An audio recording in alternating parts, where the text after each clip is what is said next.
हिंद दोस्तों, आप सभी का स्वागत है आपके अपने एबीसी कोचिंग यूट्यूब चैनल में। दोस्तों इस वीडियो में गणित की जो है मोस्ट इंपॉर्टेंट वीबीआई ऐसे सब्जेक्टिव क्वेश्चन देखने वाले हैं जो कि आपकी बोर्ड परीक्षा के लिए काफ़ी महत्वपूर्ण है, इंपॉर्टेंट है। तो इसको जो है एग्जाम से पहले अच्छे से रिवीजन कर लीजिएगा। और दोस्तों इस वीडियो को अपने सभी दोस्तों के साथ शेयर करते हुए वीडियो को लाइक जरूर करेंगे। और चैनल पर पहली बार आए हैं तो आप सभी से रिक्वेस्ट है चैनल को सब्सक्राइब करने के साथ बेल आइकन को प्रेस जरूर कर लें। तो चलिए दोस्तों क्वेश्चन की ओर चलते हैं। उससे पहले दोस्तों मैं आप लोगों को बता दूं कि आप लोगों के लिए जो है most important VBI objective question का जो है लगभग जो है आपका 120 ऐसे क्वेश्चन दिए हैं मैंने, जो कि आपकी बोर्ड एग्जाम के लिए काफी इंपॉर्टेंट है। उसको आप अभी तक नहीं देखे हैं तो प्लेलिस्ट पर जाकर देख लीजिए, नहीं तो वीडियो सेशन में वीडियो है, वहां से भी आप उस वीडियो को देख सकते हैं। सभी ऑब्जेक्टिव क्वेश्चन जो है जो कि आपके 100% जो है आपकी बोर्ड की परीक्षा में लड़ने के पूरे चांस है। और इस वीडियो में जो भी सब्जेक्टिव क्वेश्चन मैं आपको बताने वाला हूं उसको आप लोग अच्छे से अगर पूरी तरह से रिवीजन कर लेते हैं तो मैं गारंटी के साथ कहूंगा कि इसमें से एक भी सवाल आपका नहीं छूटने वाला है। और इसको जो है आप पूरी तरह से तैयार कर लीजिए, ठीक है। चलिए दोस्तों आगे बढ़ते हैं। तो देखिए सबसे पहला सवाल आपका जो है खंड मतलब क से है, जैसे कि सेक्शन ए से दी गई है, जिसमें आपको 7 सवाल जो दिए जाएंगे, 7 में से आपको 5 ही सवालों का जवाब देना है, जो कि प्रत्येक प्रश्न जो आपका 2 अंक का होगा, ठीक है। देखिए यहाँ पे देख सकते हैं कि पहला सवाल जो दिया गया है कहता है कि 510 और 92 का एचसीएफ और एलसीएम ज्ञात कीजिए। बच्चों मैंने आपको बताया था एचसीएफ का फुल फॉर्म होता है हाईएस्ट कॉमन फैक्टर, एलसीएम का होता है लोएस्ट कॉमन मल्टीप्लाई। तो दोस्तों इसमें क्या है कि एचसीएफ अगर निकालने के लिए कहता है तो सबसे पहले क्या करेंगे 510 और 92 का लघुत्तम समावर्तक निकालेंगे। तो लघुत्तम समावर्तक यानी अभाज्य गुणनखंड के रूप में आपको व्यक्त करना है। जैसे मैं यहाँ पे करके आपको बता देता हूँ। देखिए 510 का निकालते हैं 2 से, ठीक है। तो यहाँ पे कितना होगा 25 दूनी 50, 5 10, फिर इसको हम करते हैं 3 से, तो कितना हो जाएगा 8 तिया 24, ठीक है। 8 तिया 24 हो गया, 5 तिया 15, 85, फिर इसको करेंगे 5, 17 बचे 85। तो इसको अभाज्य गुणनखंड के रूप में हम व्यक्त कर दिए। ठीक उसी प्रकार 92 का भी हम किए हैं, तो देखिए यहाँ पे कर दिए हैं 2 गुना 2 गुना 23, ठीक है। अब हम देखिए एचसीएफ का मतलब क्या होता है हाईएस्ट कॉमन फैक्टर, यानी कि हाईएस्ट मतलब सबसे सर्वाधिक, यानी कि सर्वाधिक, और कॉमन मतलब जो मिलता जुलता, और फैक्टर का मतलब जो गुणन में है। तो देखिए यहाँ पे क्या है कि 2 और 2 जो है गुणन में है, ठीक है, और ये क्या है दोनों मिल रहा है, कॉमन में है। तो ये इसका आंसर हो जाएगा, यही हो गया एचसीएफ, ठीक है। तो इसलिए लिखेंगे एचसीएफ बराबर 510 92 का बराबर हो जाएगा 2, ये आपका एचसीएफ निकल गया।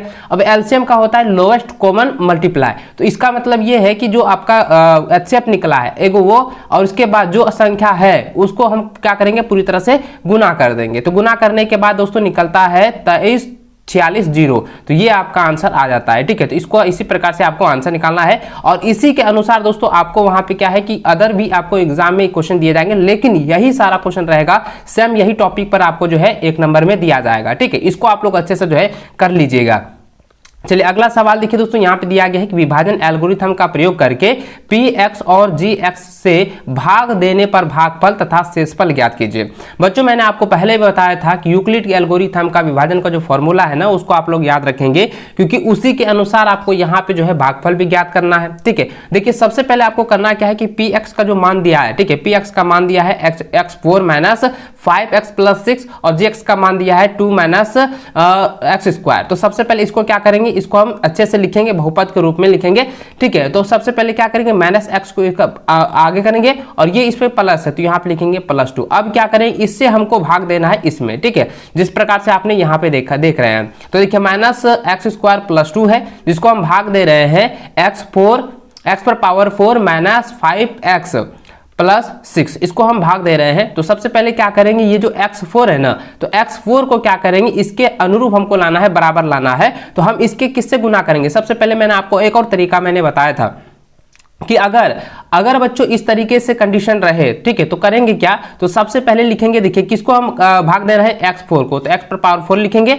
बटा कितना है तो माइनस है, तो माइनस को अभी छोड़ दीजिए, पहले लिखेंगे x स्क्वायर। तो अब देखिए इसको हम इस प्रकार से लिख सकते हैं x गुना x गुना x गुना x, यानी कि 4 गो x, और नीचे क्या गो है 2 गो है, तो 2 गो x लिख दिए। अब देखिए इसको हम कटाते हैं, तो ये 2x ये 2x कट जाएगा, तो कितना बचा, तो x स्क्वायर बचता है, यानी कि x स्क्वायर के साथ अगर हम गुना करते हैं तो ये x4 आ जाएगा। तो देखिए ये माइनस है, तो पहले मैंने आपको बताया था कि माइनस और माइनस जो होता है वो क्या होता है प्लस बनता है, ठीक है, और प्लस जो होता है वो क्या बनता है प्लस बनता है, और माइनस और प्लस जो होता है वो माइनस बनता है, और प्लस और माइनस जो होता है वो माइनस बनता है। तो इस प्रकार से मैंने आपको अच्छे से पूरी तरह से आपको पहले भी विस्तार पूर्वक समझाया हुआ था। तो दोस्तों उसी प्रकार से आपको करना है, तो ध्यान देंगे। तो यहाँ पे जो सबसे पहले क्या करेंगे माइनस एक्स स्क्वायर को माइनस एक्स स्क्वायर से अगर गुना करते हैं तो माइनस यहाँ पे x4 आता है, तो इसको क्या लिखेंगे x4। अब इसके साथ ये वाला जो है फिर इसके साथ भी गुना करेंगे, तो क्या हो जाएगा माइनस एक्स स्क्वायर इंटू 2 तो क्या हो जाएगा माइनस 2x²। तो अब यहाँ पे क्या करेंगे, देखिए मैंने आपको बताया था ना, अगर यहाँ पे प्लस रहे तो आपको क्या करना है, चिन्ह को बदल देना है। आंसर जो है आपका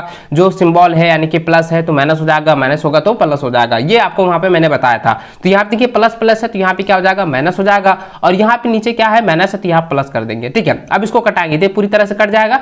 अब देखिए यहाँ पे क्या है, -5x है और यहाँ पे -2x² है, जो कि हम यहाँ पे चिन्ह चेंज किए थे तो प्लस आ गया, तो +2x² ये हो गया। तो अब क्या करेंगे, तो यहाँ पे x है और यहाँ स्क्वायर है तो ये कटेगा नहीं, तो अब क्या करेंगे बच्चों, इसको हम लिखेंगे। तो यहाँ पे क्या करेंगे, ये +2x² इसको हम उतार देंगे और ये -5x को हम इधर उतार देंगे, और यहाँ पे ये जो बचा था शेष में +6 तो इसको यहाँ पे कर देंगे। ठीक है, ये तो समझ गए। उसके बाद बच्चों आपको करना क्या है कि ये वाला जो है अब इसको हम कटाना है। ठीक है, 2x² को कटाना है, तो देखिए माइनस यहाँ पे कितना है, x² है, अगर हम इसको 2 से गुना करते हैं, ठीक है, तो कितना होता है, तो -2x² हो जाएगा। ठीक है, लेकिन यहाँ पे क्या है, माइनस है और यहाँ पे प्लस है, तो अब क्या करेंगे, माइनस माइनस क्या होता है प्लस, तो यहाँ पे माइनस करेंगे तो ये क्या हो जाएगा, प्लस हो जाएगा। तो ठीक उसी प्रकार से आप करेंगे, तो -x² यहाँ पे -2 से करेंगे तो यहाँ पे क्या हो जाएगा, +2x²। यहाँ पे इसके साथ अब इसको करेंगे, 2 दूनी कितना हो जाएगा, 4, तो यहाँ प्लस माइनस माइनस हो जाएगा, -4 लिखेंगे। अब देखिए ये जो है पूरी तरह से कट गया, क्योंकि मैंने आपको बताया था प्लस है तो माइनस हो जाएगा, और ये सिर्फ बचा है -5x, तो -5x यहाँ लिखेंगे, और यहाँ पे देखिए ये प्लस है तो ये माइनस है, तो इसको चेंज करेंगे तो क्या हो जाएगा, प्लस हो जाएगा, तो 6 4 कितना होगा, 10। तो इस प्रकार से आपका आंसर निकल चुका है। यहाँ पे कह रहा था भागफल और शेषफल ज्ञात कीजिए, तो दोस्तों यहाँ पे आपका भागफल देखिए निकल चुका है। भागफल क्या है, भागफल ये है -x² -2 है, और शेषफल निकला है -5x + 10। ठीक है, ये वाला जो है आपका आंसर हो चुका है। इसी प्रकार से आपको सॉल्व भी करना है। मैंने किस तरीके से सॉल्व करना है ये भी मैंने आपको बहुत पहले भी आपको बताया था, और एक बार फिर से मैंने आपको बता दिया है। ठीक है, चलिए अगला सवाल दिया गया है कि एक त्रिभुज ABC की भुजा BC पर एक बिंदु D इस प्रकार स्थित है कि कोण ADC बराबर कोण BAC है। दर्शाइए कि कोण CA² बराबर CB × CD है। बच्चों मैंने आपको पहले बताया था पाइथागोरस प्रमेय। ठीक है, पाइथागोरस प्रमेय मैंने बताया था ना कि कर्ण जो होता है, कर्ण का स्क्वायर बराबर होता है लंब स्क्वायर × आधार स्क्वायर। उसी फॉर्मूले के आधार पर आपको यहाँ पे ज्ञात करनी है। देखिए यहाँ पे सबसे पहले समझेंगे, यहाँ पे कुछ की दिया है, देखिए क्या दिया हुआ है, दिया है कोण ADC बराबर कोण BAC, ये दिया हुआ था, तो इसको हम यहाँ पे लिखेंगे। उसके बाद देखिए सिद्ध क्या करना है, तो लिखेंगे सिद्ध करना है कि CA² बराबर CB × CD है। ठीक है, अब देखिए प्रमाण लेंगे, तो ध्यान देंगे दोस्तों, यहाँ पे जो त्रिभुज दिया गया है आप इसको देखें, तो यहाँ पे देखिए त्रिभुज ABC लिया गया और BC का मध्य बिंदु जो है एक D लिया गया है, जो कि आप यहाँ पे देख पा रहे हैं, जो कि प्रश्नानुसार यहाँ पे जो है बनाया गया है। उसके बाद दोस्तों लिखेंगे प्रमाण त्रिभुज ABC एवं त्रिभुज DAC से। ठीक है, त्रिभुज ABC एवं त्रिभुज DAC से अब लिखेंगे कोण ADC बराबर कोण BAC, जो कि पहले से दिया हुआ है, पहले से क्या है, दिया है। ठीक है, उसके बाद लिखेंगे कोण C बराबर कोण C जो है ये क्या है, उभयनिष्ठ है। क्या लिखेंगे, उभयनिष्ठ है। ठीक है, अब इसको अच्छे से देखते जाइए और इसको अच्छे से समझ लीजिए। देखिए अब देखिए दोस्तों, यहाँ पे दो कोण जो है बराबर है, तो यहाँ पे जो कोण A और कोण D जो है ये क्या है, समरूप में दर्शा रहा है। तो अब यहाँ पे क्या लिखेंगे दोस्तों, ध्यान देंगे, क्योंकि यहाँ पे D और A जो है ये भी बराबर है, और कोण C और कोण C एक उभयनिष्ठ है। तो हम आपको मैंने बताया था ना, एक मैंने 3 रूप में बताया था, AA समरूपता, ठीक है, और यहाँ पे बताया था SAS समरूपता, ठीक है, और एक बताया था SSS समरूपता और AAA समरूपता, ये आपको मैंने बताया था। और उसके बाद बताया था RHS समरूपता, ये सभी मैंने आपको अच्छे से बताया था। तो दोस्तों यहाँ पे ध्यान दीजिए, जब दो कोण जो है यहाँ पे मिल रहा है, कॉमन में है, तो हम लिखेंगे AA समरूपता, एंगल समरूपता से त्रिभुज ABC। ठीक है, यहाँ पे क्या हो जाएगा, त्रिभुज ABC समरूप होगा त्रिभुज DAC। अब लिखेंगे BC, ठीक है, ये BC बट्टा क्या हो जाएगा, AC हो जाएगा, BC बट्टा AC, तो BC बट्टा क्या हो जाएगा, AC लिखेंगे। ठीक है, उसके बाद लिखेंगे AC, ये वाला AC बट्टा हो जाएगा यहाँ पे DC, AC बट्टा DC। अब देखिए यहाँ पे CB, अब देखिए यहाँ पे जरा ध्यान दीजिए दोस्तों, AC और ये AC है, अब इसको हम कोना कोनी अगर गुना करें, ठीक है, अब जरा ध्यान दीजिएगा, क्योंकि BC की जगह हम CB भी लिख सकते हैं और AC की जगह हम क्या लिख सकते हैं, CA भी लिख सकते हैं। अब जरा ध्यान दीजिएगा, अब CA को हम गुना करते तो क्या हो जाएगा, CA² हो जाएगा, और यहाँ पे CB हो गया और ये CD हो गया। तो देखिए यही मेरा हमको प्रूव करना था, सत्यापन करना था, ये सत्यापन हो चुका है। चलिए ठीक है, चलिए आगे बढ़ते हैं। अगला सवाल जो दिया गया है, चौथा नंबर, जो निर्देशांक ज्यामिति दी गई है, जिसमें यह सवाल दी गई है कि यदि Q01 बिंदु P 5 माइनस 3 और r x 6 से समदूरस्थ है तो x का मान ज्ञात कीजिए। दोस्तों मैंने आपको बताया था समदूरस्थ का फॉर्मूला क्या होता है, और समदूरस्थ में क्या होता है कि देखिए कोई भी एक रेखा है, जैसे मान के चलिए इसकी जो पूरा लंबाई जो है क्या वो 10 सेंटीमीटर है, ठीक है। तो अब यहाँ पे समदूरस्थ का मतलब हो गया कि बीच में अगर उसको काट दिया जाता है तो ये भी 5 सेंटीमीटर है और ये भी क्या है 5 सेंटीमीटर। इस प्रकार से दोनों क्या है, ये इस बिंदु से समदूरस्थ है, ठीक है, बराबर है। अब जरा ध्यान दीजिएगा यहाँ पे कौन जो है q, यदि q जो है दिया गया था 0,1 तो 0,1 लिखेंगे, और यहाँ पे r का मान x और 6 था और p का मान 5 माइनस 3 था, ये लिख दिए। अब जरा ध्यान दीजिए, कहता है एक प्रश्न से कहता है पी क्यू बराबर जो है क्यू आर है, तो पी क्यू बराबर क्यू आर लिखेंगे। अब यहाँ पे लिखेंगे दोनों तरफ, क्या लिखेंगे यहाँ पे दोनों तरफ वर्ग करने पर, ठीक है, क्या लिखेंगे दोनों तरफ वर्ग करने पर, तो दोनों तरफ वर्ग करने पर लिखेंगे पी क्यू स्क्वायर बराबर क्यू आर स्क्वायर। अब लिखेंगे इक्वल टू, अब देखिए पी क्यू की दूरी, अब दूरी का फॉर्मूला मैंने आपको बताया था ना, दूरी का फॉर्मूला क्या होता है x1 माइनस x2 का होल स्क्वायर, ठीक है, माइनस y1 माइनस y2 का होल स्क्वायर। तो ये वाला फॉर्मूला आपको यहाँ पे बनाना है। अब जरा ध्यान दीजिए दोस्तों, अब आपको यहाँ पे समझना है, जब हम स्क्वायर करते हैं ना, जब इसको हम स्क्वायर करते हैं तो ये रूट जो है ये पूरी तरह से कट जाता है, तो सिर्फ ये वाला फॉर्मूला बचता है। इसी के रूप में हमको यहाँ पे लिखना है कि ये x का जो मान है ये p और q में, तो p और q के मान में x का है, x1 जो है 5 है और x2 का है 0 है, तो यहाँ पे x 5 माइनस 0 का होल स्क्वायर लिखेंगे। और उसके बाद दोस्तों यहाँ पे अब देखिए इसके बाद यहाँ पे था y1 माइनस y2, y1 का मान कितना है -3, तो -3 लिखेंगे, और y2 का मान माइनस यहाँ पे 1 हो जाएगा तो यहाँ पे लिखेंगे -1। तो इसको क्या करेंगे, देखिए अब देखिए 5 माइनस 0 का होल स्क्वायर प्लस -3 माइनस 1 का होल स्क्वायर बराबर लिखेंगे। ठीक उसी प्रकार से क्यू आर का स्क्वायर भी लिखेंगे, जिस तरीके से पी क्यू स्क्वायर का मैंने लिखा है, व्यक्त किया है। अब लिखेंगे देखिए यहाँ पे इसका मान क्यू का मान जो है क्या है कि x का मान कितना है 0 है, x का मान 0, x1 का मान 0 और x2 का मान x है, y1 का मान -1 है 1 है और यहाँ पे y2 का मान 6 है, तो ठीक लिखेंगे x माइनस 0 का होल स्क्वायर प्लस 6 माइनस 1 का होल स्क्वायर। अब देखिए इसको हम सॉल्व करते हैं, 5 में अगर 0 को घटाए तो 5 आएगा, तो लिखेंगे सिर्फ 5 स्क्वायर, प्लस लिखेंगे माइनस माइनस क्या होता है प्लस होता है 3 और 1 कितना हो जाएगा -4 स्क्वायर हो जाएगा, बराबर लिखेंगे x का स्क्वायर प्लस 5 स्क्वायर, ठीक है। अब इसको करते हैं 25 25 4 चौके 16 एक्स स्क्वायर और यह 25, देखिए ये और 25 या 25 जो है पूरी तरह से कट जाएगा और बचेगा एक्स स्क्वायर बराबर कितना बचा 16। अब इसका हम वर्ग निकालते हैं तो कितना आता है, देखिए एक्स स्क्वायर का अगर हम वर्ग निकालें तो 16 का तो कितना आएगा 4 आएगा, तो 4 क्या हो जाएगा प्लस माइनस में होगा तो लिखेंगे प्लस माइनस बराबर 4, तो लिखेंगे इसको दोस्तों क्या हो जाएगा, इसका एक्स का मान कितना निकला, एक्स का मान 4 निकल चुका है, ठीक है, ठीक है, एक्स का मान कितना निकला 4 निकला। इसको जो है आप लोग अच्छे से बना लें, अच्छे से इसको समझ लीजिए, ठीक है। चलिए आगे बढ़ते हैं, अगला सवाल दिया गया है जो कि त्रिकोणमिति से दी गई है और ये इस टॉपिक से 100% आपका एक सवाल तो रहेगा ही रहेगा। सिद्ध करने वाला तो छोटा सा सिद्ध करने वाला जो है आपका 3 नंबर में रहेगा, नहीं तो आपका 5 नंबर में दिया जाएगा, ठीक है। देखिए यहाँ पे जो दिया गया है कि मान निकालें कि 2 tan 30 डिग्री और इंटू कॉस 30 डिग्री है, तो लिखेंगे देखिए tan 30 डिग्री का मान कितना होता है 1/√3 होता है और कॉस 30 डिग्री का मान होता है √3/2 होता है। अब देखिए यहाँ पे 2 है और 1/√3 गुना √3/2 लिखेंगे। अब बराबर देखिए अब इसको क्या करेंगे दोस्तों, इसको हम इसको कटा सकते हैं, 2 को कटा दिए, अब यहाँ √3 और √3 ये भी कट जाएगा तो बचेगा कितना 1, तो यही आपका आंसर हो गया, ठीक है। चलिए आगे क्वेश्चन देखिए, यहाँ पे 6ठा नंबर दिया गया है कि 2 संकेंद्रीय वृत्तों की त्रिज्याएं 5 सेंटीमीटर और 3 सेंटीमीटर है, बड़े वृत्त की उस जीवा की लंबाई ज्ञात कीजिए जो छोटे वृत्त को स्पर्श करती है। दोस्तों मैंने आपको बताया था कि अगर किसी भी त्रिज्या से कोई भी स्पर्श रेखा काटती है या कटती हुई प्रतीत होती है तो वहां पे जो है 90 डिग्री का जो है कोण प्रदर्शित होता है, वहां पे 90 डिग्री का कोण बनता है, जो कि आप यहां पर देख पा रहे हैं कि जो ओ केंद्र वाले 2 संकेंद्रीय वृत्त है, जिसमें कि छोटा वृत्त की जो त्रिज्या है वो 3 सेंटीमीटर है और बड़े वृत्त की जो त्रिज्या है वो 5 सेंटीमीटर है, ठीक है, जो कि इससे 2 सेंटीमीटर बड़ा है। तो अब यहाँ पे देखिए ये भी कहता है कि बड़े वृत्त की उस जीवा की लंबाई भी ज्ञात कीजिए, जीवा जो कि ए बी जीवा है, उसके बाद कहता है कि छोटे वृत्त की स्पर्श करती हुई है, तो यहाँ पे स्पर्श कर रही है, आप देख रहे हैं यहाँ पे स्क्रीन पर, ठीक है।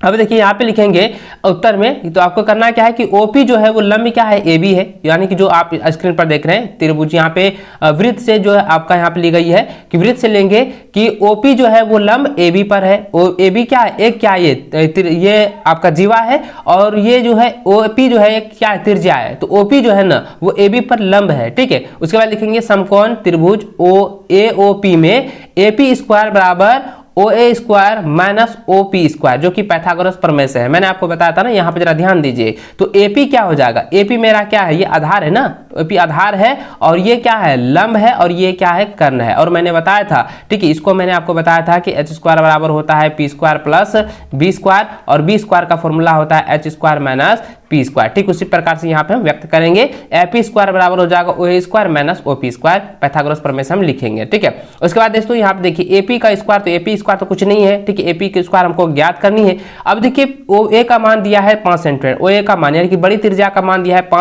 5 सेंटीमीटर, जो कि लिखेंगे 5 स्क्वायर, और ओपी का मान है 3, तो 3 का स्क्वायर लिखेंगे। अब लिखिए यहाँ पे एपी स्क्वायर बराबर क्या, 5 25 और 3 3 9, 25 और 9 में घटाएंगे तो 16 आएगा, और एपी का मान निकाले 4 सेंटीमीटर। तो देखिए यहाँ पे इसकी जो लंबाई निकला, जीवा की जो इसका जो निकला ना, तो कितना निकला 8, एपी का मान निकला है 4 सेंटीमीटर, 4 सेंटीमीटर, और ए भी जो है पूरी तरह से जीवा है, तो जीवा की लंबाई तो ये दुगुना है ना, तो इसका यहाँ से आधा, तो ये दुगुना है, तो अब लिखेंगे यहाँ पे जीवा की लंबाई। ठीक है, इसीलिए जीवा की लंबाई ए बी बराबर हो जाएगा 2AP बराबर 2 गुना 4 सेंटीमीटर, यानी कि बराबर हो जाएगा 8 सेंटीमीटर। यही आपका जीवा की लंबाई ज्ञात हो जाएगा। ठीक है, चलिए आगे बढ़ते हैं। अगला सवाल देखिए दिया गया है कि एक बक्से में 3 नीले, 2 सफेद और 4 जो है लाल कंचे हैं। यदि इस बक्से में से एक कंचा यादृच्छा निकाला जाता है तो इसकी प्रायिकता है कि यह कंचा सफेद है, नीला है, लाल है और लाल नहीं है।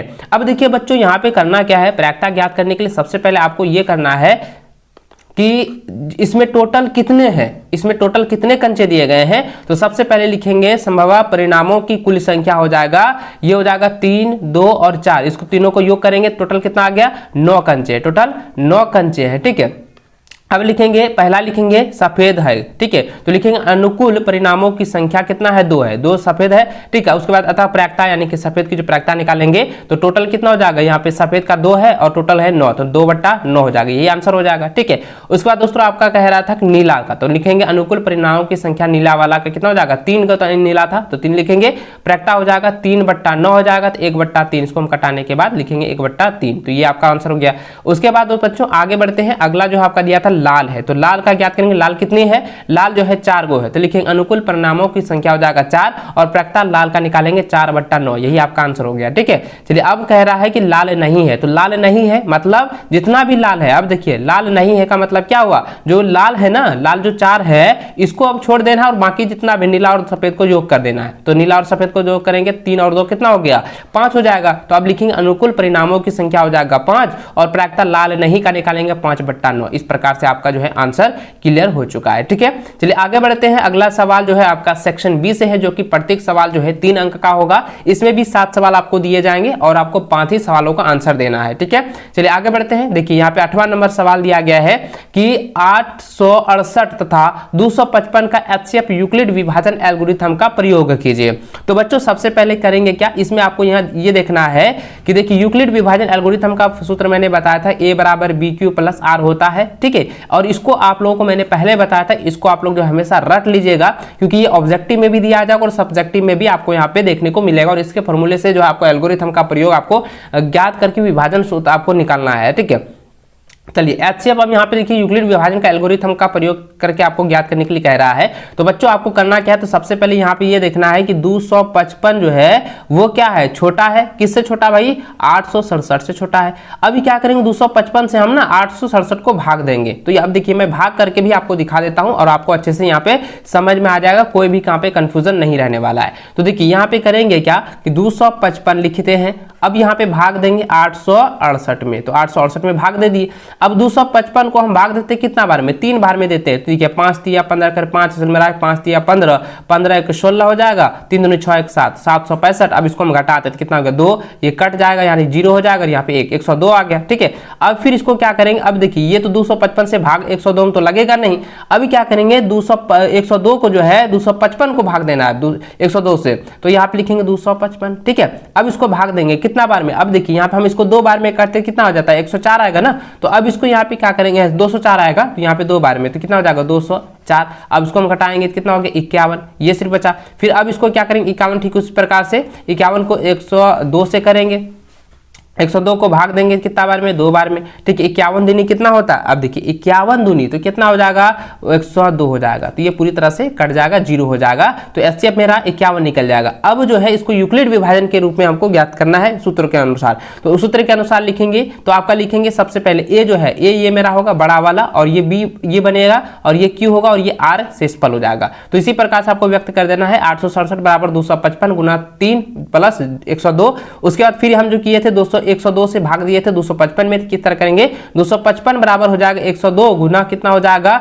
गुना 2 प्लस हो जाएगा 51, ठीक है। उसके बाद फिर 51 से 102 में भाग दिए थे, लिखेंगे 102 बराबर 51 गुना 2 प्लस 0। अब देखिए ये पूरी तरह से कट गया, तो किससे कटा था, 51 से भाग देने पर पूरी तरह से कट गया था, यही मेरा एचसीएफ निकल जाएगा। इसलिए लिखेंगे अतः एचसीएफ 867 देखिए 867 255 बराबर हो जाएगा 51, तो यही आपका आंसर हो जाएगा, ठीक है। इसको आप लोग कॉपी में नोट कर लीजिए, इसको आप लोग अच्छे से बना लीजिएगा। अगला प्रश्न दिया गया कि ग्राफी विधि से हल ज्ञात कीजिए। दोस्तों मैंने आपको बताया था ग्राफी विधि से आपको किस तरीके से ज्ञात करना है। सबसे पहले क्या करेंगे, समीकरण फर्स्ट से लेंगे, तो देखिए समीकरण फर्स्ट मेरा दिया गया है x - y + 1 बराबर 0, उसके बाद दिया है 3x + 2y - 12 बराबर 0, जो कि समीकरण फर्स्ट और सेकंड हम मान लेते हैं, ठीक है। अब देखिए यहाँ पे करना क्या है कि ग्राफ ज्ञात करने के लिए दोस्तों आपको करना क्या है, देखिए सबसे पहले क्या करेंगे, अगर यहाँ पे पहला समीकरण दिया था x - y + 1 बराबर 0, हम क्या करेंगे y निकालते हैं, तो y को हम क्या करते हैं, देखिए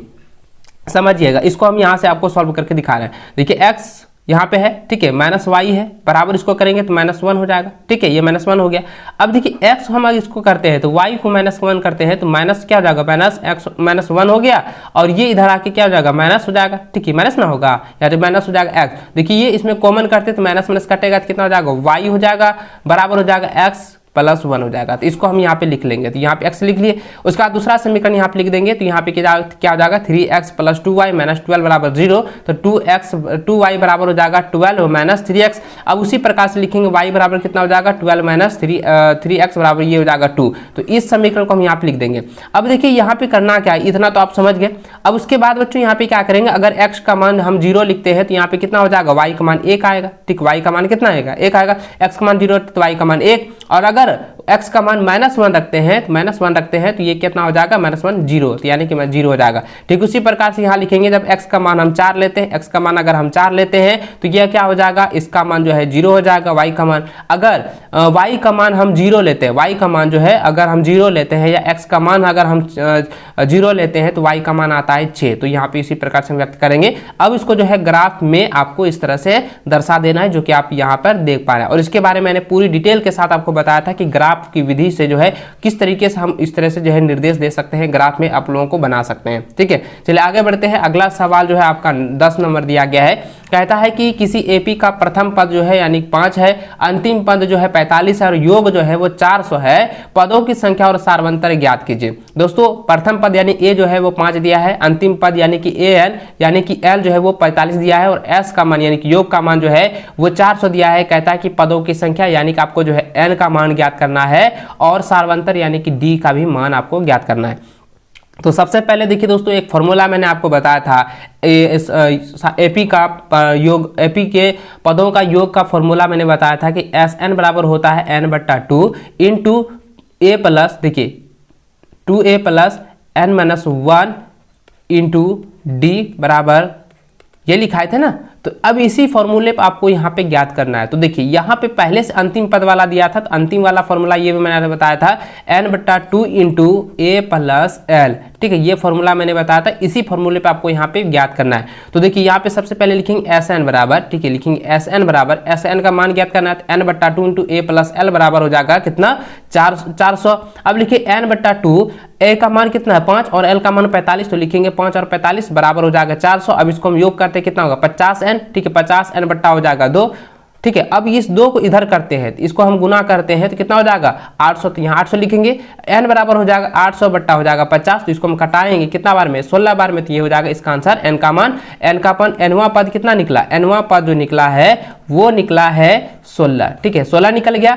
अब ये कह रहा है कि अब जो है इसका सारवंतर ज्ञात कीजिए। अब सारवंतर ज्ञात करने के लिए अब इधर ध्यान दीजिएगा, an का मैंने फॉर्मूला बताया था, an का फॉर्मूला बताया था a + n - 1 इंटू डी, ये फॉर्मूला फॉर्मूला बताया था, अब इसी के रूप में आपको यहाँ पे व्यक्त करना है। तो a plus n minus 1 into D बराबर हो जाएगा 45, एन एल का मान यानी कि 45 दिया था, a का मान an का मान 45 दिया हुआ था, ठीक है पहले से। तो अब लिखेंगे a plus 16 minus 1 into D बराबर हो जाएगा 45। अब लिखेंगे 15d, ठीक है, इसको हम करेंगे तो कितना हो जाएगा 15d हो जाएगा। अब इसको हम इधर कर देंगे, 45 माइनस हो जाएगा 5, तो इसको हो जाएगा 15d बराबर हो जाएगा 40। अब इसको कटाएंगे d बराबर 40/15, तो 8 पंचे 40 और 5 दिया 15, तो इसको हो जाएगा 8/3। यही आपका सर्वांतर निकल चुका है, ठीक है। चलिए आगे बढ़ते हैं। अगला सवाल निर्देशांक ज्यामिति से दी गई है। मैंने आपको कहा था कि 2-3 सवाल निर्देशांक ज्यामिति से पूछे जाएंगे और यही टॉपिक पर आपको अच्छे से रिविजन करना है, पढ़ना है। चलिए देखिए 11 नंबर सवाल दिया गया है कि k का मान ज्ञात कीजिए यदि बिंदु 7 माइनस 2, 5, 1 और 3 के संरेखी है, यानी कहता है जो है संरेखी है। तो लिखेंगे मान दिए गए बिंदु ए बी, ठीक है, यानी कि आपको जो है सभी बिंदु को मान लेना है कि माना कि जो है बिंदु जो है ए 7 माइनस 2, बी 5, 1 और सी जो है 3 के है। तो लिखेंगे देखिए ए बी का जो है संरेख में हमने बना दिया है, ठीक है। अब लिखेंगे तीनों, चूंकि तीनों बिंदु जो है संरेखी है, तो अब देखिए संरेखी में हम क्या लिखाए थे, त्रिभुज का क्षेत्रफल का एक फॉर्मूला मैंने आपको बताया था, जो कि आप यहाँ पर देख रहे हैं। त्रिभुज का फॉर्मूला बताया था 1/2 into x1 into y2 minus y3 plus x2 into y3 minus y1 plus x3 y1 minus y2 बराबर 0। ये मैंने आपको फॉर्मूला पहले भी बताया हुआ था। अब यहाँ पे जरा ध्यान दीजिएगा। अब इस फॉर्मूले के क्या करना है, सबसे पहले आपको इस प्रकार से देखना है, ये जो है मेरा x1 है, ये क्या है x2 है, ठीक है, ये x2 है और ये x3 है, ये y1 है, ये y2 है और ये y3 है। अब ये व्यक्त हो चुका है। अब यहाँ पे क्या करेंगे, इसके अनुरूप लिख देना है। तो वो 1/2 पहले से था, 1/2 पहले से लिख देंगे सूत्र के अनुसार। अब यहाँ पे देखिए x1 का मान हो जाएगा 7, y2 का मान हो जाएगा 1 और y3 का मान हो जाएगा k, ठीक है। अब यहाँ पे व्यक्त करेंगे और x2 का लिखेंगे, x2 का मान कितना है 5, तो 5 लिखेंगे इंटू हो जाएगा y3 का मान हो जाएगा k और y1 का माइनस हो जाएगा कितना -2, तो माइनस माइनस प्लस हो जाएगा k + 2 हो जाएगा, ठीक है। और x3 का मान है 3, तो 3 लिखेंगे इंटू लिखेंगे। और देखिए यहाँ पे फॉर्मूला था y1, तो y1 का मान कितना है, y1 का जो मान है वो -2 है, तो लिखेंगे -2 और y2 का जो मान है कितना है 1, तो यहाँ पे हो जाएगा -1 सूत्र से, तो बराबर लिखेंगे 0। अब देखिए इसको हम सॉल्व करते हैं, आगे हम इसको सॉल्व करते हैं। तो यहाँ पे देखिए क्या होगा कि 1/2 और देखिए 7 यहाँ पे करेंगे तो ये हो जाएगा 1 - k, तो 1 - k लिख देंगे, प्लस हो जाएगा 5 और k + 2 लिखेंगे और इसको हम करेंगे तो कितना हो जाएगा 3 × -2 - 1 बराबर 0। अब देखिए लिखेंगे 1/2 7 और इसको कटाएंगे ना, इसको जरा ध्यान दीजिए, इसको हम करेंगे 7 × 7 हो जाएगा और 7 के, तो यहाँ पे 7 × 7 और -7 के, इसको करेंगे 5 के, ये 5 के और 5 दूनी 10 हो जाएगा और इसको हम कटाएंगे कितना, देखिए ये हो गया 3 × -3, तो कितना हो गया 3 × 9 -9 हो गया बराबर 0। अब इसको क्या करेंगे, इसमें के जो है ना इसको हम क्या करेंगे, देखिए ये -7 है और यहाँ पे +2 है, +5 है, तो करेंगे 7 में 5 को घटा देंगे कितना बचेगा, तो -2 के हो जाएगा। अब ये 10 और ये 17, ये 10 और 7 17 और उसमें 9 घटाएंगे तब बचेगा 8, तो लिखेंगे 8 - 2 के बराबर 0, इसलिए लिखेंगे 2 के बराबर हो जाएगा, इधर 8 इधर करेंगे तो कितना हो जाएगा, तो ये हो जाएगा माइनस, तो माइनस माइनस जो है यहाँ पे देखिए हम इसको यहाँ पे कर देते हैं, तो ये 2 के है और बराबर हो जाएगा -8, तो ये -2 ये माइनस माइनस जो है कट जाएगा, तो लिखेंगे 2 के बराबर 8, तो यहाँ पे के बराबर हो जाएगा 8/2, तो बराबर निकल गया, इसको कटाने के बाद तो 4, तो ये आपका हो जाएगा के का मान 4 निकल चुका है, ठीक है। चलिए आगे बढ़ते हैं। अगला सवाल जो आपका मैंने जिस तरीके से बताया था कि त्रिकोणमिति में जो है 3 नंबर का एक सवाल दिया जाएगा जो कि सिद्ध करने वाला होगा, और देखिए यहाँ पे दिया हुआ है, कहता है सिद्ध कीजिए कि sec a + tan a × 1 - sin a बराबर जो होता है वो cos a होता है। तो दोस्तों मैंने आपको बताया था sec का फॉर्मूला, tan का फॉर्मूला, ठीक है। देखिए sec का फॉर्मूला होता है 1/cos a, तो इसको लिखेंगे 1/cos a, और tan का होता है sin θ/cos θ, तो यहाँ पे थीटा का जगह a है तो sin a बट्टा हो जाएगा cos a और यहाँ पे 1 - sin a, ठीक है। बहुत आसान है, इसको आप लोग अच्छे से समझिएगा तो इसको आप लोग इजी तरीके से आपको बन जाएगा। अब जरा ध्यान दीजिए 1 + sin, तो लिखेंगे 1 + sin, इस दोनों में कॉमन आएगा तो कितना लिखेंगे, सिर्फ cos लिखेंगे cos a।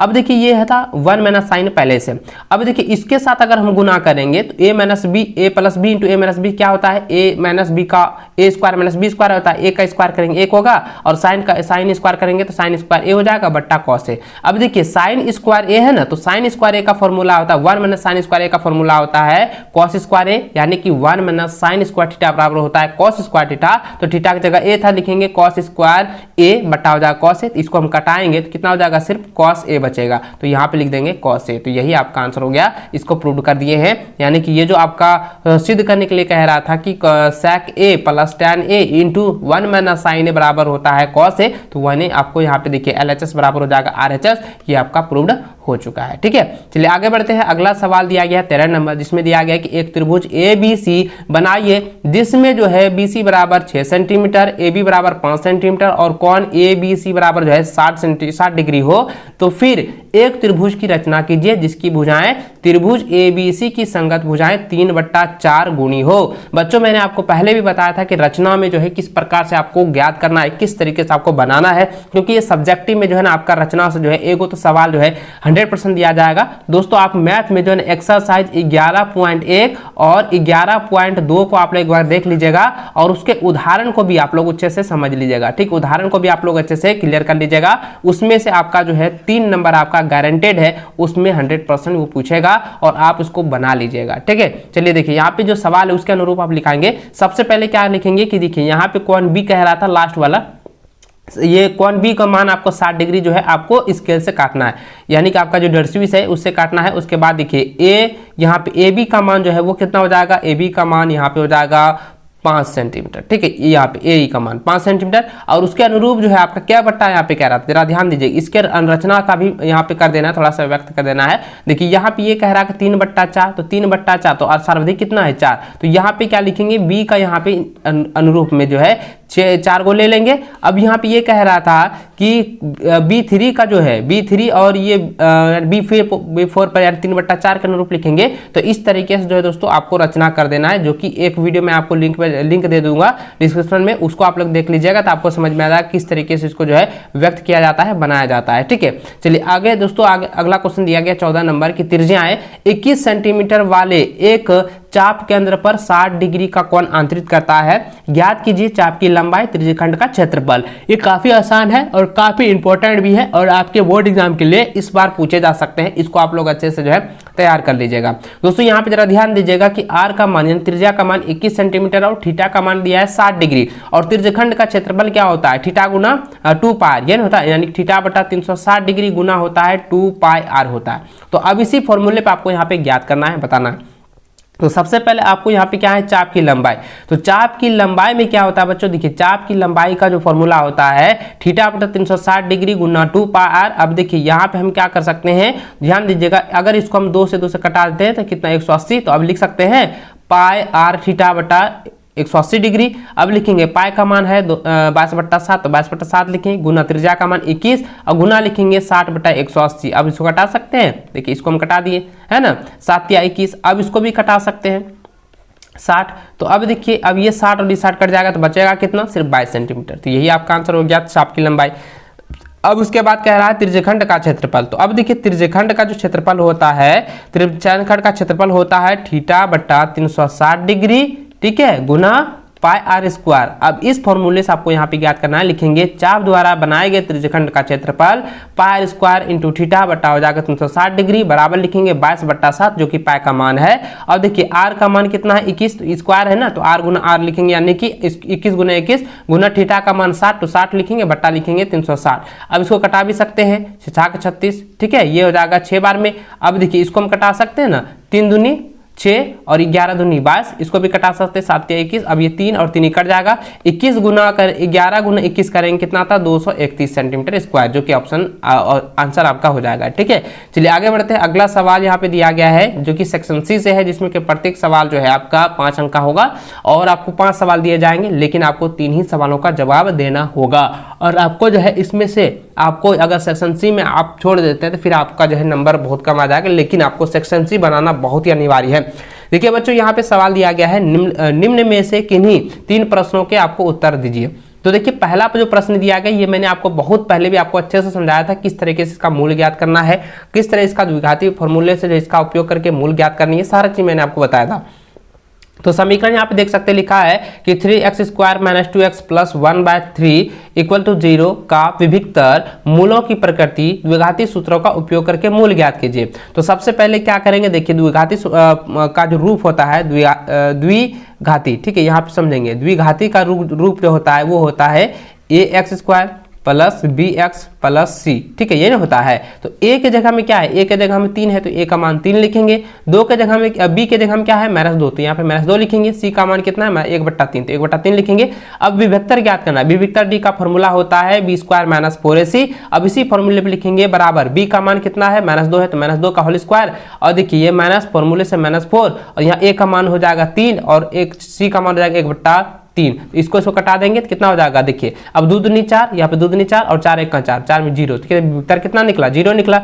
अब मूलों की प्रकृति मैंने आपको बताया था, अगर d जो है 0 के बराबर होगा तो मूल वास्तविक एवं समान होगा, तो मूल एवं वास्तविक एवं समान लिख देंगे। उसके बाद कहता है कि द्विघाती सूत्र का उपयोग करके मूल ज्ञात कीजिए। और द्विघाती सूत्र का फॉर्मूला जो होता है दोस्तों यहाँ पे ये होता है, 2 मैंने फॉर्मूला बताया था, एक मैंने बताया था x बराबर -b + -√d/2a होता है, और एक मैंने बताया था कि -b +, ठीक है, √4, देखिए b² - 4ac, ये मैंने आपको बताया था। लेकिन इससे सटीक ये वाला आंसर, ये वाला जो है फॉर्मूला काफी इंपॉर्टेंट होता है, और इससे आपका क्या होता है कि समय भी बच जाता है और इसका शॉर्ट में बन जाता है। तो इसी फॉर्मूले के अनुसार हम बताएंगे। तो यहाँ पे देखिए -b है तो -b का मान कितना था 2, तो लिखेंगे -b + √d का मान कितना निकला, विभक्तर का मान कितना निकला 0, तो 0 लिखेंगे। और यहाँ पे a का मान 3 था, 2 × 3 करेंगे बराबर लिखेंगे। अब देखिए प्लस माइनस प्लस हो जाएगा, तो यहाँ लिखेंगे 2/6 तो 1/3। तो अब देखिए इसलिए लिखेंगे मूल बराबर 1/3 और 1/3, इसको 2 बार कर देना है, ठीक है, यानी कि प्लस माइनस में था 2 बार कर देंगे, मूल जो है 1/3 और 1/3 निकल गया है, तो इसका आंसर यही हो जाएगा। ठीक है, चलिए आगे बढ़ते हैं। अगला सवाल जो है बहुत इंपॉर्टेंट है, ये कई बार एग्जाम में पूछा गया है और आपके लिए काफी इंपॉर्टेंट है, इसको आप लोग 100% जो है तैयार कर लीजिएगा। देखिए दिया गया है कि सिद्ध कीजिए कि एक समकोण त्रिभुज के कर्ण का वर्ग शेष 2 भुजाओं के वर्गों के योग के बराबर होता है। तो देखिए दोस्तों यहाँ पे सबसे पहले एक पिक्चर बनाना है, ABC एक त्रिभुज ले लिए, ठीक है, जिसमें कि कोण जो है कोण B जो है समकोण डिग्री है।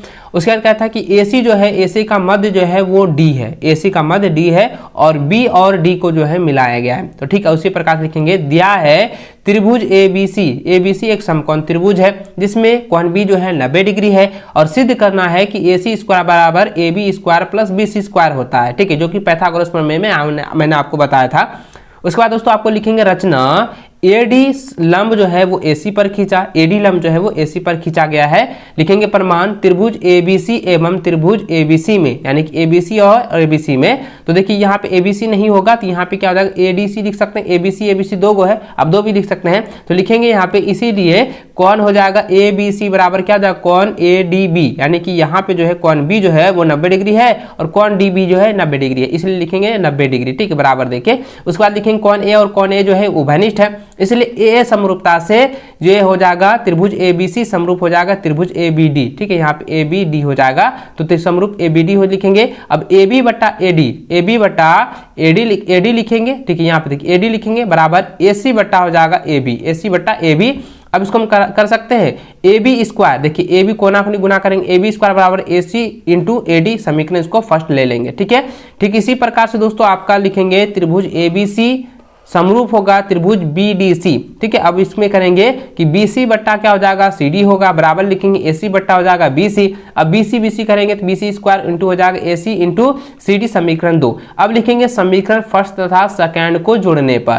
तो देखिए समीकरण फर्स्ट में क्या था, समीकरण फर्स्ट में आया था कि AB² आया था AC इंटू AD, और समीकरण 2 में आया था BC² बराबर AC इंटू CD। अब दोनों को संगत जोड़ने पर तो देखेंगे AB² प्लस BC² बराबर AC into AD plus AC into AD। अब देखिए यहाँ पे AC ये कॉमन आ गया और AD प्लस CD जो है जरा ध्यान देंगे, यहाँ पे आप आकृति में ध्यान दीजिए, AD प्लस CD जो है ये क्या है, एक ही थीम है ना, तो यहाँ पे क्या आ जाएगा AC हो जाएगा, तो AC बन जाएगा, तो यहाँ पे लिखेंगे AC, ठीक है। अब देखिए यहाँ पे AC लिखेंगे तो लिखेंगे AC इंटू AC बराबर हो जाएगा AC स्क्वायर। अब देखिए हमको प्रूव करने के लिए कह रहा था कि AC स्क्वायर बराबर होता है AB square plus BC square, यही आपको प्रूव करना था ना, तो हो चुका है प्रूव, यही का आंसर हो गया। ठीक है, चलिए आगे बढ़ते हैं। अगला सवाल दिया गया है कि एक समतल जमीन पर खड़ी मीनार की छाया उस स्थिति में 40 मीटर अधिक लंबी हो जाती है जबकि सूर्य का 49 जो है 60 डिग्री से घटकर 30 डिग्री हो जाती है।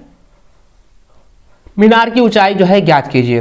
तो दोस्तों लिखेंगे माना AB की लंबाई 4 मीटर है तथा BC जो है वो x मीटर है, ये मान लिए, और DB जो होगा वो कितना x प्लस 40 मीटर होगा, जो कि यहाँ पर आप देख सकते हैं कि इसका 49 दिया गया था।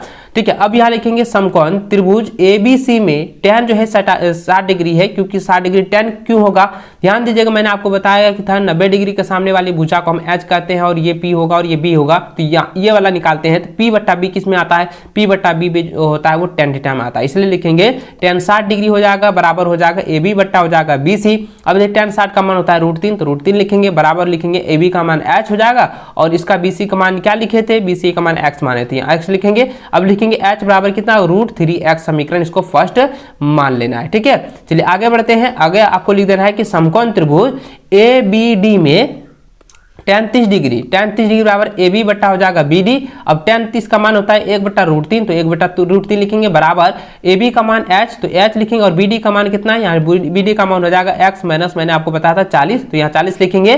तो अब इसको करेंगे H बराबर 40 प्लस x प्लस 40 बट्टा हो जाएगा √3, समीकरण फर्स्ट लिखेंगे। अब लिखेंगे समीकरण फर्स्ट और सेकेंड से, तो समीकरण फर्स्ट में मेरा क्या आया था, तो H बराबर आया था √3x, ठीक है, √3x आया था, और समीकरण सेकंड में आया था H बराबर x प्लस 40 बट्टा √3। अब लिखेंगे √3x बराबर हो जाएगा x प्लस 40 बट्टा √3 लिखेंगे। अब देखिए इस दोनों को अगर हम गुना करते हैं तो √3 गुना √3 बराबर 3 हो जाएगा, 3x लिखेंगे बराबर हो जाएगा x प्लस 40। अब इसको करेंगे 3x माइनस हो जाएगा x बराबर हो जाएगा 40, यानी 2x बराबर 40, तो x बराबर कितना निकला, 20 निकल चुका है। अब इसे अतः लिखेंगे कि मीनार की जो ऊंचाई होगा AB का जो मान होगा वो होगा √3x बराबर √3 गुना 20 बराबर हो जाएगा 20 √3 मीटर, यही आपका आंसर हो चुका है। इसको आप लोग अच्छे से बना लीजिए, कॉपी में नोट कर लीजिए। चलिए अगला सवाल दिया गया है जो कि काफी इंपॉर्टेंट है, कई बार एग्जाम में पूछे जा चुके हैं, इसको आप लोग अच्छे से देखेंगे।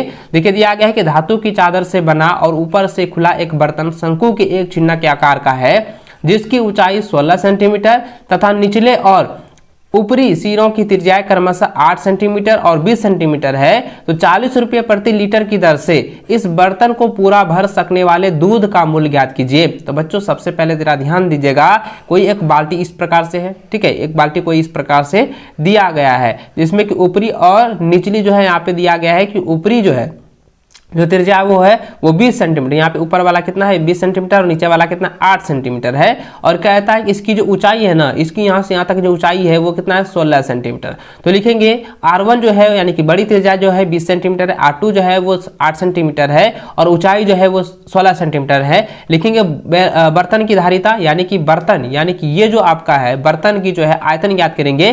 तो देखिए बच्चों मैंने आपको बताया था बेलन का, ठीक है, बेलन का जो आयतन होता है ना किस प्रकार से होता है बच्चों, तो यहाँ पे जो है दो अर्धगोलाकार भी है, तो लिखेंगे बेलन का होगा तो बर्तन का जो आयतन होगा 1/3 पाई इंटू H होगा into R square, R1 square plus R2 square plus R1 into R2 हो जाएगा। अब लिखेंगे 1/3, तो यहाँ पे देखिए इसमें तो आपका पाई का मान 3.14 लेना है, 3.14, तो 1/3 गुना 3.14 गुना हो जाएगा 16, ये H का मान 16 था, और ये बड़ी त्रिज्या जो 20 है तो 20 का स्क्वायर करेंगे, छोटी का R 8 का स्क्वायर करेंगे और आप 20 गुना 8 लिखेंगे, ठीक है। अब आगे आपको बढ़ना है, तो यहाँ पे देखिए सबसे पहले आपको करेंगे क्या, अब इसको हम गुना कर देते हैं, तो 50 दशमलव हो गया 24, ठीक है, यानी 50/24 कैसे आया, देखिए यहाँ पे हम गुना करते हैं 3.14 और 16 का गुना करते हैं आता है 50 दशमलव आता है 24। तो अब इसको लिखेंगे 50.24 बट्टा हो जाएगा 3 गुना 20 का स्क्वायर के 400, 8 का स्क्वायर के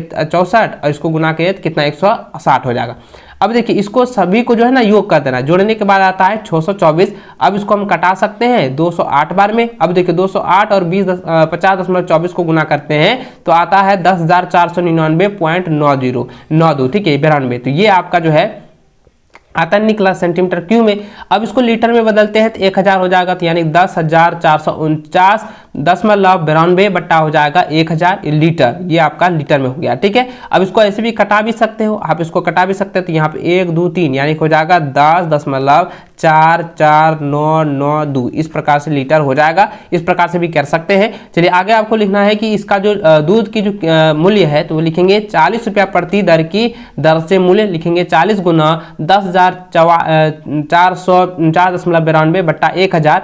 अब इसको हम क्या करेंगे, इसको भी आप कटा भी सकते हैं। अगर हम इसको करते हैं, जैसे मैंने आपको यहाँ पे बताया था ना, इसको निकालते हैं 10 गुना 10 दशमलव हो जाएगा कितना, इसको हम किए थे 10 दशमलव हो जाएगा 449.92। अब इसको हम 40 से गुना करते हैं, कितना हो जाएगा 417.99, तो यानी कि लगभग में जो है 418 रुपया ये जो है लगभग होगा। इस प्रकार से दोस्तों आपका आंसर हो निकल चुका है। ठीक है, चलिए आगे बढ़ते हैं। अगला सवाल जो कि लास्ट सवाल दिया गया, जो कि काफी इंपॉर्टेंट है और मैंने बताया था कि ये एग्जाम में 100% पूछे जाएंगे। माध्यिक, बहुलक और माध्यिका, ये वाला जो है ना आप लोग अच्छे से जो है रिपीट कर लीजिएगा, रिवीजन जितना हो सके उतना कर लीजिएगा। देखिए यहाँ पे दिया गया निम्न आंकड़ों का माध्यक ज्ञात कीजिए। दोस्तों माध्यक ज्ञात करने के लिए मैंने बताया था कि आपका जो है 3 खंड में जो आपका घर बनता है, और उसमें कि पहला जो है वर्ग अंतराल रहेगा, दूसरा बारंबारता रहेगा, और तीसरा में आपका संचयी बारंबारता निकालना। संचयी बारंबारता क्या होता है कि 2 बारंबारताओं का योग। ठीक है, जैसे कि यहाँ पे देखिए लिखा है बारंबारता मैंने लिया, संचयी बारंबारता निकालेंगे तो 10 और 5 कितना हो जाएगा, पहले लिखेंगे 5 और 10 5 यहाँ हो जाएगा 15, और 15 फिर 8 जोड़ेंगे 33, 33 में 30 जोड़ेंगे